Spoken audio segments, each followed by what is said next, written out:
الحمد لله وكفى وسلام على عباده الذين اصطفى أما بعد أعوذ بالله من الشيطان الرجيم بسم الله الرحمن الرحيم ما كان محمد أبا أحد من رجالكم ولكن رسول الله وخاتم النبيين وكان الله بكل شيء عليما صدق الله العظيم. گزشتہ کل آپ صلی اللہ علیہ وسلم کے متعدد شادیوں کے متعلق ہم نے بات کی تھی مختصرا، اور اس پر مستشرقین اور خصوصاً عیسائیوں کے اعتراضات اور اس کے جواب دینے کی کوشش کی تھی. چنانچہ ہم نے بتایا تھا کہ آپ صلی اللہ علیہ وسلم نے جو ایک سے زائد 11 عورتوں سے شادی کی، اس میں بہت ساری مصلحتیں مضمر تھی. من جملہ ان میں سے ایک یہ کہ آپ صلی اللہ علیہ وسلم کی پیش نظر ایک بڑی مصلحت علمی مصلحت تھی. چنانچہ آپ صلی اللہ علیہ وسلم کی خواہش یہ تھی کہ معاشرے کا ایک بہت بڑا حصہ عورتوں پر مشتمل ہے، اور عورتوں کے بھی احکام وہی ہے جو مردوں کے ہیں، بلکہ عورتوں کے کچھ مسائل ایسے ہیں جو خاص ان کی زندگی سے تعلق رکھتے ہیں، اور بہت سی عورتیں ان مسائل کے سلسلے میں سوالات کرنے سے شرم محسوس کرتی تھی، اس وجہ سے کہ آپ صلی اللہ علیہ وسلم خود باحیا انسان تھے. آپ صلی اللہ علیہ وسلم خود حیا محسوس کرتے تھے.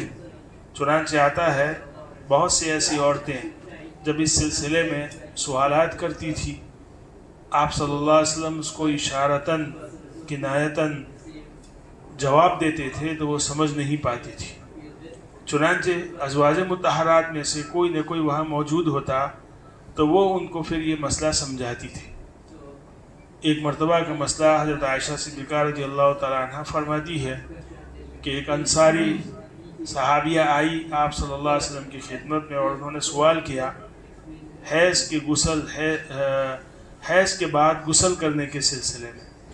چنانچہ آپ صلی اللہ علیہ وسلم نے ان کو سمجھایا اور اشارتاً سمجھایا تو وہ سمجھ نہیں پائی.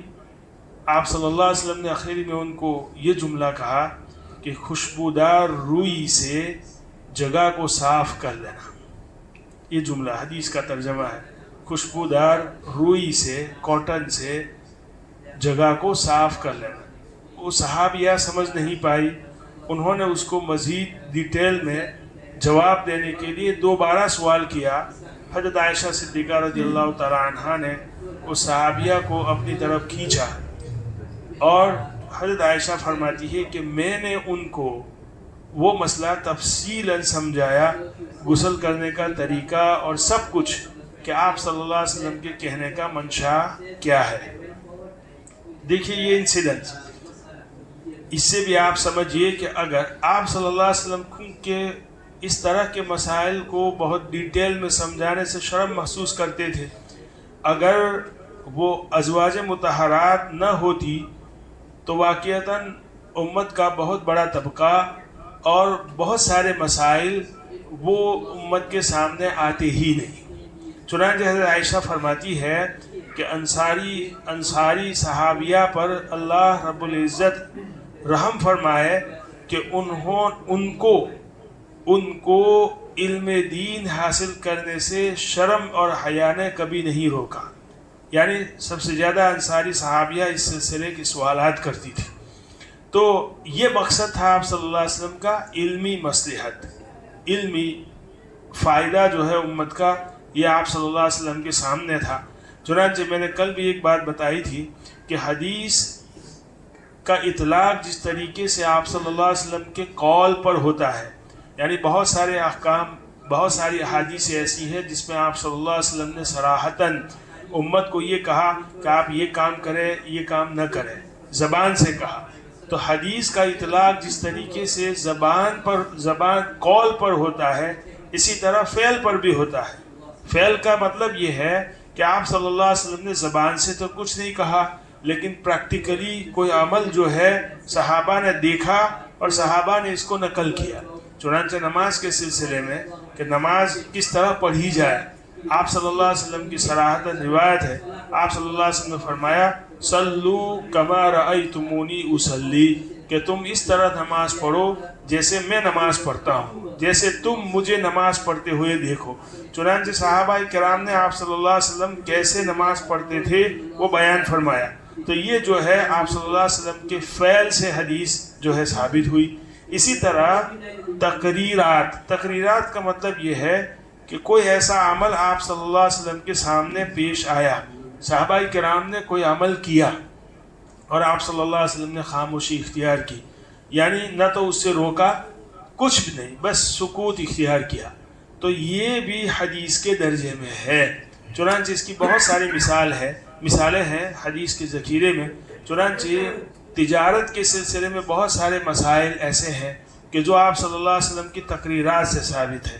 یعنی صحابہ کرام مختلف طریقے سے تجارت کرتے تھے، آپ صلی اللہ علیہ وسلم موجود تھے، آپ صلی اللہ علیہ وسلم کو پتہ تھا، لیکن آپ صلی اللہ علیہ وسلم نے اس سلسلے میں کبھی ان کو روکا نہیں، سکوت اختیار کیا. تو یہ بھی بہرحال آپ صلی اللہ علیہ وسلم کی حدیث میں شمار کیا جاتا ہے. چنانچہ حضرت خالد بن ولید رضی اللہ تعالیٰ عنہ کے بارے میں آتا ہے کہ غزوے کے موقع پر انہوں نے گوہ یہ اگوانا کی طرح ایک جو ہے کیڑا ہے، یا مطلب یہ کہ ایک جانور ہے جس کو گجراتی میں ہم لوگ گوہ کہتے ہیں، گوہ دب عربی میں اس کو کہا جاتا ہے. تو حضرت خالد بن ولید نے غزوے کے موقع پر دب یعنی گوہ کو کھایا، پکڑا اور اس کو کھایا. آج بھی عرب میں کھاتے ہیں، عرب کھاتے ہیں. آپ کو بہت ساری ویڈیوز مل جائے گی گوہ کی، عرب لوگ کھاتے ہیں اس کو. امام شافعی کے یہاں جو ہے یہ کھانا حلال ہے، امام حنیفہ کے نزدیک نہیں. آپ صلی اللہ علیہ وسلم نے حضرت خالد بن ولید کو دیکھا کہ انہوں نے گوہ کو کھایا، لیکن آپ صلی اللہ علیہ وسلم نے اس پر کچھ نہیں بولا، سکوت اختیار کیا. چنانچہ یہ حدیث جو ہے تقریراً ثابت ہے. تو کہنے کا مطلب یہ ہے کہ آپ صلی اللہ علیہ وسلم کی احادیث جس طرح قولی ہے، فعلی ہے، اور بہت ساری احادیث جو تقریرات کے اندر شامل ہے، یہ آپ صلی اللہ علیہ وسلم کے بہت سارے ایسے اعمال، نجی اعمال، یعنی جو ازدواجی زندگی سے تعلق رکھتے ہیں، ہسبینڈ وائف کے درمیان کے جو معاملات ہیں، تو بہت ساری ایسی چیزیں ہیں جس کو آپ صلی اللہ علیہ وسلم نے ازواج مطہرات نے وہ کام کیے، لیکن آپ صلی اللہ علیہ وسلم نے اس پر کوئی نکیر نہیں فرمائی. گویا کہ وہ تقریراً جو ہے ثابت ہے. وہ مسائل اگر یہ ازواج مطہرات نہ ہوتی تو واقعتاً یہ آپ صلی اللہ علیہ وسلم کی نجی زندگی اور پرائیویٹ زندگی کے جو مسائل ہیں وہ امت کے سامنے کبھی نہیں آتے. تو یہ امت جو ازواج مطہرات تھی آپ صلی اللہ علیہ وسلم کی، وہ امت کی معلمہ تھی. چنانچہ محدثین نے لکھا ہے کہ ازواج مطہرات سے جو روایتیں ثابت ہیں مجموعی طور پر اس کی تعداد ہزاروں میں ہے، لیکن سب سے زیادہ حضرت عائشہ صدیقہ رضی اللہ تعالیٰ عنہ سے 2210 روایتیں ثابت ہیں. حضرت عائشہ صدیقہ رضی اللہ تعالیٰ عنہ یہ امت کی فقیہہ ہے، محدثہ ہے. بہت سارے صحابہ کو اگر حدیث کے سلسلے میں کچھ شک ہوتا یا ان کو کوئی حدیث کے متعلق کچھ معلومات اگر ان کو مطلوب ہوتی تو وہ حضرت عائشہ صدیقہ رضی اللہ تعالیٰ عنہ سے رجوع کرتے تھے. اسی طرح حضرت ام سلمہ رضی اللہ تعالیٰ عنہ، ان سے 65 روایتیں ثابت ہے جو خاص طور پر آپ صلی اللہ علیہ وسلم کی نجی اور پرائیویٹ زندگی کے متعلق. چنانچہ سیرت کا بہت بڑا حصہ جو ہے انہی روایتوں کو گویا کہ ایک مرکز اور سورس بنا کر سیرت سے بہت سارے واقعات حضرت ام سلمہ رضی اللہ تعالیٰ عنہ کی حدیث سے لیے گئے ہیں. اسی طرح حضرت زینب بنت جہش ہیں، حضرت ام حبیبہ رضی اللہ تعالیٰ عنہ ہے. یہ امت کی یہ امہات المؤمنات ہے، امہات المؤمنین ہے. یہ آپ صلی اللہ علیہ وسلم کی جو ہے عورتیں جو امت کی مائیں ہیں، یہ امت کی ماؤں کے ساتھ ساتھ یہ ہماری معلمات بھی ہیں. یعنی ان کا بہت بڑا احسان ہے. تو آپ صلی اللہ علیہ وسلم نے ایک سے زائد جو شادیاں کی ان میں سب سے پہلا مقصد تھا علمی مقصد، یعنی علمی فائدہ، علمی مصلحت، یہ ان کی تھی. دوسرے نمبر پر ہے دینی اور شرعی مصلحت. مصلحت کا مطلب ہے وزڈم، حکمت. محدثین نے لکھا ہے کہ آپ صلی اللہ علیہ وسلم سے ایک سے زائد عورتوں سے جو شادی کی ان میں دوسرا مسئلہ تھا، دوسرا جو مقصد اور وزڈم اور حکمت جو تھی وہ علمی اور شرعی. کیا مطلب؟ اگر اس کی حقیقت آپ دیکھیں گے تو ایک ادنا انسان کو بھی یہ سمجھ میں آ جائے گا. وہ جو ایک واقعہ ہے حضرت زید بن حارثہ کا، وہ میں بعد میں بتاؤں گا. عربوں میں ایک غلط رسم تھی، بہت ساری ایسی رسمیں تھیں جو اسلام لانے سے پہلے، اسلام کے آنے سے پہلے، رسول اللہ صلی اللہ علیہ وسلم کی بعثت سے پہلے عربوں میں بہت سارے ایسے رسمیں تھیں جو غیر فطری تھی اور غلط تھی. شریعت اسلامیہ نے اس کو آہستہ آہستہ اس سب کو ختم کیا. چنانچہ ایک رسم تھی متبنہ کی رسم. یاد رکھیں، متبنہ کا مطلب ہے لیپالک، کسی کو منہ بولا بیٹا بنانا، اڈاپٹ کرنا کسی کو. زمانہ جاہلیت میں یہ رسم، اس کو متبنہ کی رسم کہتے ہیں. سیرت میں اس کو یہ لفظ ملے گا آپ کو، متبنہ، کسی کو بیٹا بنانا. وہ بیٹا حقیقت میں ہے نہیں لیکن اس کو آدمی بیٹا بناتا ہے. تو یہ متبنہ کی رسم، تو میں لفظ بولوں گا تو آپ سمجھ جائیے کہ کیا مطلب ہے اس کا، یعنی کسی کو اڈاپٹ کرنا. اب یہ تو کوئی بری بات نہیں ہے کسی کو اڈاپٹ کرنا. آپ کسی کو جو ہے منہ بولا بیٹا بنائے، کوئی حرج نہیں ہے. لیکن عربوں میں ایک جو رسم تھی وہ کیا تھی؟ وہ غیر فطری تھی. عرب جو ہے، اور نسل در نسل یہ چیز چلی آ رہی تھی عرب معاشرے میں، اور یہ ان کا دینی اور مذہبی حصہ بن چکی تھی. کیا کرتے تھے وہ لوگ؟ کسی کو بھی وہ اپنا بیٹا بنا لیتے تھے. کہتے تھے کہ آج سے تم میرا بیٹا ہو اور میں تمہارا وارث اور تم میرے وارث. اگر میں دنیا میں آپ سے پہلے چلا جاؤں تو تم جو ہے میری جائیداد کے وارث ہوں گے، اور اگر تم پہلے چلے گئے تو تمہاری جائیداد میں سے میرا حصہ ہوگا اور میں اس کا جو ہے وارث ہوں گا. ایک تو یہ مسئلہ. دوسرا مسئلہ، جس طریقے سے حقیقی بیٹا، اپنا جو حقیقی بیٹا ہے، اس میں طلاق اور نکاح کے جو مسائل ہیں وہ متبنہ کے لیے بھی ان تمام مسائل میں وہی درجہ دیتے تھے جیسا کہ ایک حقیقی بیٹا ہو، سلبی بیٹا ہو. چنانچہ اپنا حقیقی بیٹا ہے، اگر اس نے شادی کی کسی سے اور اس نے طلاق دے دی یا وہ اس کا انتقال ہو گیا، تو باپ اس عورت سے یعنی اپنی بہو سے زندگی بھر کبھی بھی شادی نہیں کر سکتا. یہ ہمیشہ کے لیے حرام ہے. یاد رکھیے، اپنے بیٹے کی زوجہ، جس کو ہم بہو کہتے ہیں، باپ اس سے کبھی بھی زندگی میں کبھی بھی شادی نہیں کر سکتا. سمجھ رہے ہیں؟ اسی طرح اگر وہ طلاق دے دی اس نے، یا یہ کہ اس کا انتقال ہو گیا، تو اب یہ ہمیشہ کے لیے حرام ہے. عرب کا جو معاشرہ تھا وہ متبنہ کو یہی درجہ دیتے تھے. چنانچہ متبنہ یعنی اڈاپٹ جو بیٹا ہے، اس نے اگر کسی سے شادی کی تو، اور اگر اس نے اس کو طلاق دے دی یا وہ متبنہ اس کا انتقال ہو گیا، تو اس عورت سے جو باپ ہے جس نے اس کو بیٹا بنایا تھا وہ کبھی بھی شادی نہیں کر سکتا تھا. ایک غلط رسم تھی. حالانکہ یاد رکھیے، ہمارا جو مسئلہ ہے، ہماری شریعت کا جو مسئلہ ہے وہ یہ ہے کہ متبنہ جو ہوتا ہے وہ اجنبی ہے، الا یہ کہ کبھی کبھار خالہ اپنے بھانجے کو اڈاپٹ کرتی ہے. تو خالہ جو ہے، خالہ اور بھانجے کے درمیان کوئی پردہ نہیں ہے، وہ مسئلہ الگ ہے. لیکن اگر کوئی اجنبی ہو جس سے کوئی نسبی رشتہ نہ ہو، اگر کسی شخص نے ایسے شخص کو متبنہ بنایا تو یہ اپنی بیوی کے لیے یہ کیا ہے؟ بولیے، غیر محرم ہے، اس سے پردہ لازم ہے. تو اس کے اور وہ حقیقی بیٹے کے درجے میں نہیں ہے. اگر اتفاق سے اس نے کسی عورت سے شادی کی اور اس عورت کو اس نے طلاق دے دی یا اس کا انتقال ہو گیا، وہ عورت بیوہ ہے، اگر یہ شخص جس سے اس کو متبنہ بنایا تھا وہ اگر اس سے شادی کرنا چاہے تو کر سکتا ہے، کوئی حرج نہیں ہے، الا ہے کہ کوئی نسبی رشتہ نہ ہو۔ تو میں نے یہ مسئلہ آپ کو بتایا۔ دیکھیے عربوں میں یہ غلط رسم تھی، متبنہ کی رسم، کہ وہ کسی کو بھی اپنا بیٹا بنا لیتے تھے، وہ کہتے تھے کہ میں تمہارا وارث، تم میرے وارث، اور نکاح اور طلاق میں اس کو وہی درجہ دیتے تھے جو ایک حقیقی بیٹے کا ہوتا ہے۔ ایک غلط رسم تھی۔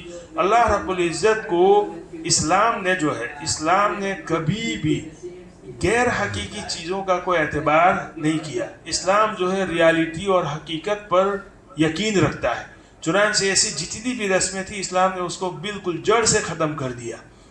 اب اس کا اللہ رب العزت نے دیکھیے اس رسم کو بھی بھلا اسلام کیسے قبول کرتا۔ یہ غیر حقیقت پسندانہ ایک رسم تھی، اس کا انتظام کیسے کیا؟ نبوت سے پہلے حضرت زید بن حارثہ یہ قبیلہ بنو کلب سے تعلق رکھتے تھے، بنو بکر سے تعلق رکھتے تھے۔ ایک مرتبہ اپنی والدہ کے ساتھ، ان کے والد کا نام تھا حارثہ ابن شرحبیل۔ حارثہ ابن شرحبیل یہ حضرت زید رضی اللہ تعالیٰ عنہ کے والد تھے۔ وہ اپنی والدہ کے ساتھ کہیں سفر پر جا رہے تھے، بچے تھے، 8 سال کی عمر تھی تقریباً، تو کسی قبیلے نے ان کو لوٹ لیا اور حضرت زید کو بھی لوٹ لیا۔ چونکہ اس وقت سلیوری کا زمانہ تھا، اگر کوئی کسی کو لوٹ کے لے گیا اس کا مطلب یہ اس کا غلام ہے۔ تو یہ جو قبیلہ تھا انہوں نے حضرت زید کو جب وہ 8 سال کے تھے لوٹ لیا تھا، اور لوٹ کر عکاظ جو مکہ میں ایک میلہ لگتا تھا جہاں آپ صلی اللہ علیہ وسلم جایا کرتے تھے، لوگوں کو دعوت اسلام دیتے تھے، آپ سیرت میں پڑھیں گے یہ عکاظ کا میلہ، تو عکاظ کے بازار میں انہوں نے بیچ دیا اس کو، حضرت زید بن حارثہ کو۔ اتفاق سے حکیم بن حزام رضی اللہ تعالیٰ عنہ، یہ بعثت نبی سے پہلے کی بات ہے، ابھی آپ صلی اللہ علیہ وسلم کو نبوت نہیں ملی تھی، اس وقت کا یہ مسئلہ ہے، قصہ ہے۔ تو حکیم بن حزام یہ حضرت خدیجہ رضی اللہ تعالیٰ عنہ کے بھتیجے تھے۔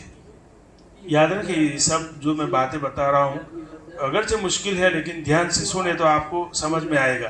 حکیم بن حزام یہ تاجر بھی تھے، اور حضرت خدیجہ رضی اللہ تعالیٰ عنہ اس وقت حضرت نبی کریم صلی اللہ علیہ وسلم سے ان کی شادی ہو چکی تھی، حضرت خدیجہ کی۔ حضرت خدیجہ رضی اللہ تعالیٰ عنہ کے بھتیجے حضرت حکیم بن حزام نے حضرت زید بن حارثہ کو عکاظ کے بازار سے خریدا غلام کی حیثیت سے، اور انہوں نے حضرت خدیجہ رضی اللہ تعالیٰ عنہ کو ہدیہ کیا۔ چونکہ حضرت زید بن حارثہ بہت اچھے انسان تھے، ان کی عادتیں بھی اچھی تھی، آپ صلی اللہ علیہ وسلم کو بہت پسند آئی۔ آپ صلی اللہ علیہ وسلم نے حضرت خدیجہ سے مانگ لیا کہ یہ آپ غلام مجھے دے دیں، حضرت خدیجہ نے ان کو دے دیا۔ اب یہ حضرت آپ صلی اللہ علیہ وسلم کے غلام تھے، پہلے ایز اے غلام وہ آپ صلی اللہ علیہ وسلم کے پاس آئے۔ اب چونکہ مکہ کے جو کافر تھے، حضرت ابراہیم علیہ السلام کی جو بقیہ جو احکام تھے ان میں سے ایک حکم حج، بہت ساری ملت ابراہیم کی بہت سارے جو عبادتیں ہیں وہ ابھی بھی باقی تھی، ان میں قربانی ہے، حج ہے، طواف ہے، اسی طرح دیگر مسائل، تو حج ابھی بھی باقی تھا، تو وہ حج کے لیے آیا کرتے تھے۔ چنانچہ حضرت زید بن حارثہ کے والد یا ان کے خاندان کے کچھ لوگ حج کے لیے آئے، تو انہوں نے حضرت زید بن حارثہ کو دیکھا اور ان کو پہچان لیا۔ چنانچہ انہوں نے جا کر ان کے والد کو بتایا کہ ہم نے زید کو فلاں جگہ دیکھا۔ چنانچہ حضرت زید بن حارثہ کے والد ان کے بھائی اور ان کا بیٹا یہ تینوں آئے مکہ، آپ صلی اللہ علیہ وسلم کی خدمت میں آئے اور یہ کہا کہ آپ ہمارا بیٹا آپ کے پاس ہے، یقیناً آپ تو اس کو خریدا تو بہرحال یہ غلام ہو گیا، اب غلام ہے تو یا تو اس کو آزاد کروانا پڑے گا یا اس کو خریدنا پڑے گا، دونوں میں سے ایک شکل ہے اس کی رہائی کی۔ چنانچہ انہوں نے حضرت زید بن حارثہ کے جو والد تھے حارثہ ابن شرحبیل، انہوں نے جو ہے آپ صلی اللہ علیہ وسلم کو یہ پیشکش کی کہ اس کا جو بھی معاوضہ ہے آپ لے لیجئے، لیکن آپ جو ہے ان کو ہمارے حوالے کر دیں۔ تو آپ صلی اللہ علیہ وسلم نے ان سے یہ کہا کہ دیکھو میں زید کو بلاتا ہوں اور آپ کے سامنے اس کو اختیار دیتا ہوں، اب وہ جو فیصلہ کرے گا اسی پر ہم جو ہے بہرحال متفق ہوں گے۔ کہا کوئی بات نہیں۔ حضرت زید بن حارثہ کو بلائے اور یہ کہا کہ دیکھو آپ چاہے تو اپنے والد کے ساتھ چلے جاؤ اور آپ یہاں رہنا چاہے تو آپ یہاں رہو۔ اب دیکھیے بھلا آپ صلی اللہ علیہ وسلم کے اخلاق، آپ صلی اللہ علیہ وسلم کی صحبت میں وہ رہے تھے، ابھی نبوت نہیں ملی تھی۔ ایک دیکھیے غلامی کی شکل میں یہاں رہیں گے تو غلام بن کر رہیں گے، باپ کے ساتھ جائیں گے تو آزادی کی زندگی جئیں گے۔ اب آپ صلی اللہ علیہ وسلم حضرت زید بن حارثہ کو اختیار دیتے ہیں کہ یا تو آپ غلام بن کر رہے یا تو اپنے والد کے ساتھ آزاد ہو کر چلے جائے۔ یہی تو ہوا نا، یہ جو کہا اگرچہ یہ لفظ نہیں بولا لیکن مقصد تو یہی تھا کہ یہاں رہیں گے تو آپ غلام رہیں گے، باپ کے ساتھ جائیں گے تو آپ آزادی کی زندگی گزاریں گے۔ حضرت زید بن حارثہ نے یہ اختیار کیا کہ میں نبی کریم صلی اللہ علیہ وسلم کے ساتھ رہوں گا۔ اب دیکھیے ان کے والد غمگین ہوئے کہ بھلا آزادی کی زندگی کے مقابلے میں آپ غلامی کی زندگی کو ترجیح دے رہے ہو، لیکن اللہ تعالیٰ کو کچھ اور مقصود تھا۔ آگے جو میں آپ کو بتاؤں گا یہ گویا کہ ایک طریقہ اور ایک رواج اور ایک غیر فطری جو رسم تھی اس کو ختم کرنا تھا۔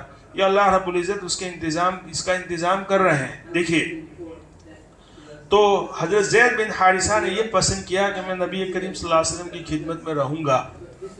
آپ صلی اللہ علیہ وسلم بہت خوش ہوئے اور اسی وقت ان کو آزاد کر دیا۔ کہا کہ آج سے تم میرے غلام نہیں ہو۔ قریش میں جا کر انہوں نے اعلان کیا کہ زید یہ آج سے میرا غلام نہیں، وہ میرے پاس رہے گا، لیکن وہ میرا منہ بولا بیٹا ہے آج سے۔ چونکہ ابھی یہ رسم ختم نہیں ہوئی تھی، زمانہ جاہلیت نسل در نسل یہ رسم چلی آ رہی تھی۔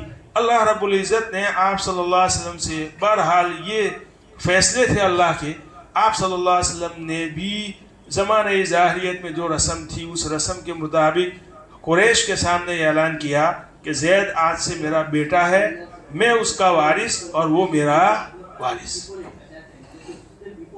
یہ ہو گیا۔ چنانچہ بخاری اور مسلم میں روایت ہے، حضرت زید عبداللہ ابن عمر فرماتے ہیں کہ ہم قرآن کریم کی آیت کے نازل ہونے سے پہلے حضرت زید کو ہم زید ابن محمد ہی کہتے تھے، یعنی وہ محمد صلی اللہ علیہ وسلم کا بیٹا ہے۔ جب قرآن میں آیت نازل ہوئی تب سے پھر ہم نے ان کو زید بن حارثہ کہنا شروع کیا، ان کے اصل جو والد ہیں ان کی طرف نسبت کرنا شروع کیا، لیکن پہلے ہم ان کی نسبت محمد صلی اللہ علیہ وسلم کی طرف کرتے تھے۔ یہ واقعہ ہو گیا۔ اب دیکھیے آپ صلی اللہ علیہ وسلم کو نبوت ملی۔ جب نبوت ملی اس وقت حضرت زید بن حارثہ جو ہے آپ صلی اللہ علیہ وسلم کے پاس ہی رہتے تھے اور آپ صلی اللہ علیہ وسلم کو ان سے محبت بھی بہت زیادہ تھی۔ سیرت کی کتابوں میں لکھا ہے کہ آپ صلی اللہ علیہ وسلم نے ان کو 9 غزوات میں سپہ سالار بنا کر بھیجا۔ وہ بہت بڑے تیر انداز تھے اور ان سے بے پناہ محبت تھی آپ صلی اللہ علیہ وسلم کو۔ تو جب اسلام آیا یعنی آپ صلی اللہ علیہ وسلم کو نبوت ملی اس وقت ان کی عمر 30 سال تھی۔